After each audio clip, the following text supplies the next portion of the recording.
কিয়ামতের আলামতগুলো এমনভাবে প্রকাশ হয়েছে এখন যে একজন ইমানদার মুসলিমের পক্ষে নিশ্চিন্তে থাকা আর ভালো থাকাটা খুব কষ্টকর।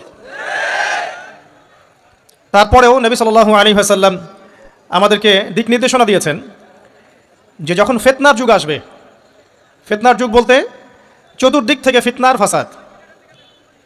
ফিতনা ফাসাদ কেমন? মানে আল্লাহ রাব্বুল আলামিন কোরআনে একটা বিষয় বলছেন, সমাজ তার উল্টা চলছে, এগুলো ফিতনা। নবী সাল্লাল্লাহু আলাইহি ওয়াসাল্লাম হাদিসে একটা বিষয় বলেছেন, সমাজ তার উল্টা চলছে, এর নাম ফিতনা। পরিবারে ফিতনা, ধর্মের মধ্যে ফিতনা, সমাজে ফিতনা, অর্থনীতিতে ফিতনা, এখন সংস্কৃতির মধ্যেও ফিতনা। তো এই ফিতনাময় পরিবেশে নবী সাল্লাল্লাহু আলাইহি ওয়াসাল্লাম বলেছেন যে কেউ যদি ঈমান এবং আমলের উপরে, মানে নবী সাল্লাল্লাহু আলাইহি ওয়াসাল্লামের আদর্শের উপরে সবর করতে পারে, টিকে থাকতে পারে, তার জন্য 50 জন শহীদ সাহাবীর নেকি হবে ইনশাআল্লাহ।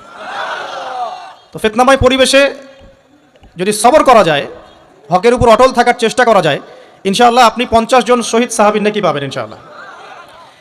তো প্রত্যেকটা ক্ষেত্রেই আপনি ফিতনা পাবেন।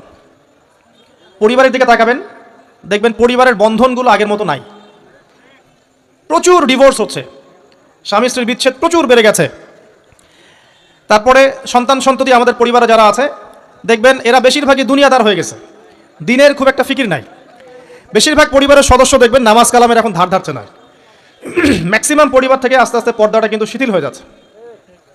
আপনি ব্যক্তি জীবনের দিকে তাকিয়ে দেখেন, গর্বের সাথে আমরা বলি না যে 90% মুসলিমের বাংলাদেশ, দেখবেন মেজরিটি সংখ্যক মুসলিম 5 ওয়াক্ত নামাজ জামাতে পড়ে না। বেশিরভাগ মুসলিম দেখবেন আল কোরআন বিশুদ্ধ করে তেলাওয়াতও করতে পারে না। তো এরপরেও আমরা দাবি করি যে আমরা প্রকৃত মুসলিম, জান্নাত আমাদের জন্য অপেক্ষা করছে। আসলে বাস্তবতা এমন নয়। যারা কোরআন আমরা টুকটাক পড়তে জানি, তাদের মধ্যে কত পার্সেন্ট কোরআনের অর্থ বোঝে? এই আল্লাহ পাকের কিতাব আমার হাতে আছে, এই কিতাবের অর্থ কতজন বোঝে, এটা একটা চ্যালেঞ্জ।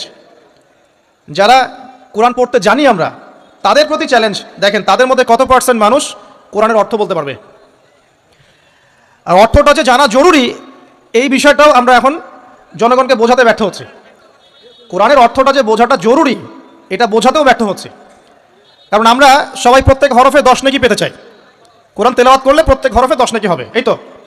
তো এই কনসেপ্ট যখন আমার মাথায় ঢুকে গেছে, আমি ওখানে নিজেকে থামিয়ে দিয়েছি।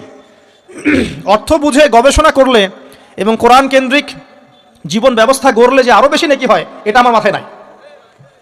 প্রত্যেক হরফে 10 নেকি তো আপনি পাবেন তেলাওয়াত করলে, কিন্তু অর্থ বুঝে এর ভিতরে ঢুকলে, গবেষণা করলে এর মূল স্বাদটা পাওয়া যায়, এটা আমরা বুঝতে পারছি না। দেখবেন বেশিরভাগ মানুষ কোরআনের অর্থটা জানে না। আবার আমরা যারা টুকটাক ভাঙাচুর অর্থ জানি, তারা আবার দেখবেন কোরআনের সমস্ত আদেশ মেনে চলতে পারছি না এবং কোরআনের সমস্ত নিষেধও বর্জন করতে পারছি না। তো সমস্যা কিন্তু এখানেও থেকে গেছে। আবার কোরআনের ব্যাখ্যা আছে হাদিস। তো এই হাদিসকে কেন্দ্র করে কোনো বিভ্রান্তির সুযোগ ছিল না, কিন্তু এখানেও আমরা বিভিন্ন জাল এবং মানে বানোয়াট হাদিসের উপর আমলও শুরু করেছি। হাদিসের নামে এমন অনেক কিছুই চলছে সমাজে, যেগুলোর সাথে হাদিসের কোনো সম্পর্ক নাই। আমি বলতে চাচ্ছি যে হাদিসের নামে আবার সমাজে এমন অনেক আমল চালু আছে, যেগুলোর সাথে আবার হাদিসের কোনো সম্পর্ক নাই। তো দেখুন, ধর্মের মধ্যেও সমস্যা থেকে গেছে। আবার আমরা সবাই মুসলিম, আমাদের সবার ইউনাইটেড থাকার কথা। মুসলিম একটা জাতি, তাদের আল্লাহ একজন, রাসূল একজন, কেবলা এক, তাদের সবার মধ্যে একটা ইউনিটির কথা ছিল। কিন্তু আমরা ধর্মতাত্ত্বিকভাবে এবং পলিটিক্যালি আমরা বিভিন্ন দলে বিভক্ত এবং আপোষের মধ্যে মিল মহব্বত কম। বাইরে হয়তো আমরা বলি যে আমি একজন ধর্মতাত্ত্বিক দলের সদস্য, সে আরেকটা ধর্মতাত্ত্বিক সংগঠনের সদস্য, সে আরেকটা মানহাজ ফলো করে, সে আরেক জামায়াতের, সে আরেক তরিকার ইত্যাদি। আমরা সবাই এক, যদি আমরা বাইরেই কথাটা বলি, কিন্তু অন্তর থেকে কিন্তু আমাদের এই বিষয়টা আসছে না। যদি আসতো, তাহলে যদি আমরা ভিতর থেকেই ঐক্যবদ্ধ হতে পারতাম, তাহলে উম্মার আজকে এই অবস্থা হতো না। তো দেখুন, ধর্মকেন্দ্রিক অনেক প্রবলেম থেকে গেছে এখনো। আবার আল্লাহ রাসূল সাল্লাল্লাহু আলাইহি ওয়াসাল্লাম হাদিসের মধ্যে এবং আল্লাহ পাক কোরআনের মধ্যে ধর্ম নিয়ে বাড়াবাড়ি করতে নিষেধ করেছে। ধর্ম নিয়ে বাড়াবাড়ি করো না, তোমরা নিজেদের ধর্ম পালন করো। তা আমরা নিজের ধর্ম যতটা না পালন করি, অন্যের ধর্মের দিকে আঙ্গুলটা তার চেয়ে বেশি তুলি। আমরা আগে নিজের রিলিজনটাকে ঠিকমতো পালন করি, দেখবেন সমাজ ঠিকই পরিবর্তন হয়ে গেছে ইনশাআল্লাহ।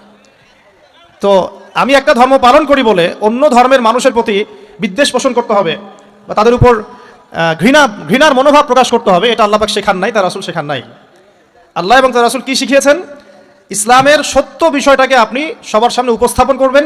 যার ইচ্ছা হবে সে কবুল করবে, যার ইচ্ছা হবে সে অস্বীকার করবে। যার যার কবরে শেষে যাবে, যার যার হিসেব শেষে দিবে।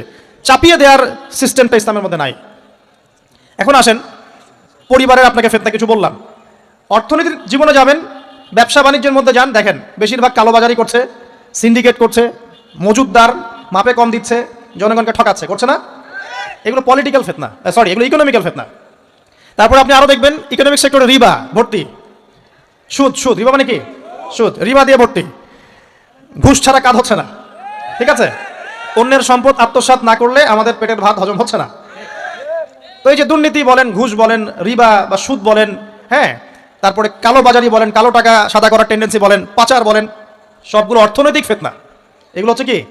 অর্থনৈতিক ফিতনা। আর বিশ্বের ফিতনা তো পরে, ওটা তো বলার অপেক্ষা রাখে না। মানে বিশ্বের সবচেয়ে বড় ফিতনা ছিল দ্বিতীয় বিশ্বযুদ্ধ, তার আগে একটা হয়েছে প্রথম বিশ্বযুদ্ধ, যেখানে প্রায় কয়েক কোটি মানুষ মারা গেছে, আর সেকেন্ড ওয়ার্ল্ড ওয়ারে আরও বেশি মানুষ মারা গেছে।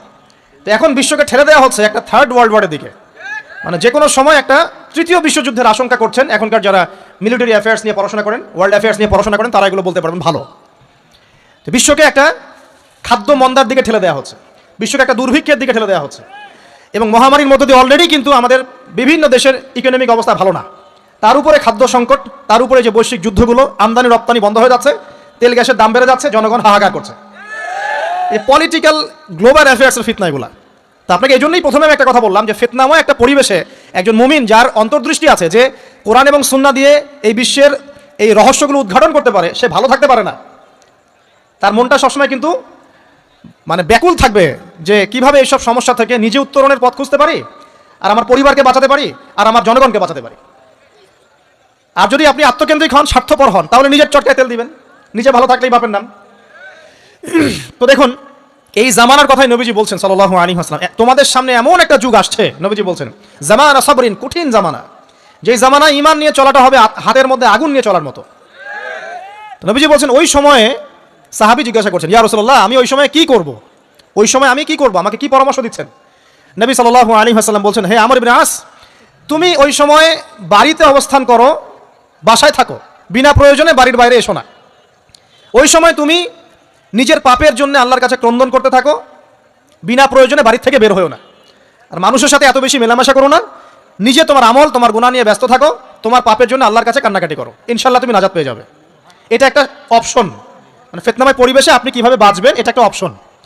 আর একটা হাদিসে গিয়ে নবী সাল্লাল্লাহু আলাইহি ওয়াসাল্লাম বলছেন যে যখন এমন ফিতনাময় পরিবেশ আসবে, তখন যদি তোমরা এই আমর বিল মারুফ নাহি আনিল মুনকার, সৎ কাজের আদেশ, অসৎ কাজের নিষেধ, আমার সুন্নতের উপর